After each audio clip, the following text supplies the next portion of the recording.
to investigate the deadly January 6th U.S. Capitol riot. House Minority Leader Kevin McCarthy came out against creating the commission yesterday, followed later by a formal recommendation by House GOP leadership for members to vote no.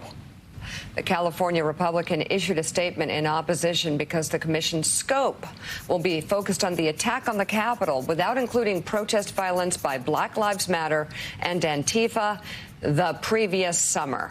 McCarthy's statement reads in part, given the political misdirections that have marred this process and potentially counterproductive nature of this effort, and given the Speaker's short-sighted scope that does not examine interrelated forms of political violence in America, I cannot support this legislation. If I may, Eric Swalwell has been trying to get Kevin McCarthy to meet with a Capitol cop who was injured that day just to hear his side of the story. And Kev doesn't have time because he's too busy trying to find other protests to mix in with this violent, murderous insurrection on our Capitol. This commission just wants to look at the truth. And that is what he's afraid of. Former President Trump weighed in on another person he's afraid of, weighed in on the commission, issuing the following statement, reading in part. Republicans in the House and Senate should not approve the Democrat trap of the January 6th commission. Republicans must get much tougher and much smarter. Hopefully, Mitch McConnell and Kevin McCarthy are listening, and aren't they ever, Joe?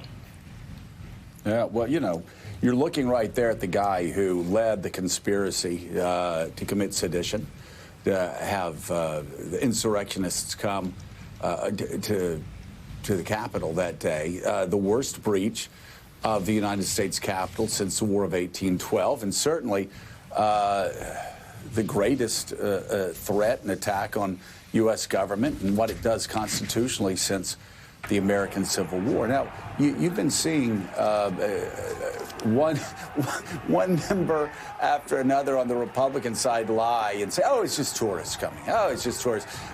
They, of course, are lying through their teeth. They know about all the police officers that were beaten and bludgeoned close to death. They've seen the interviews of police officers saying that they were sure they were going to die and were begging people to stop because they had children.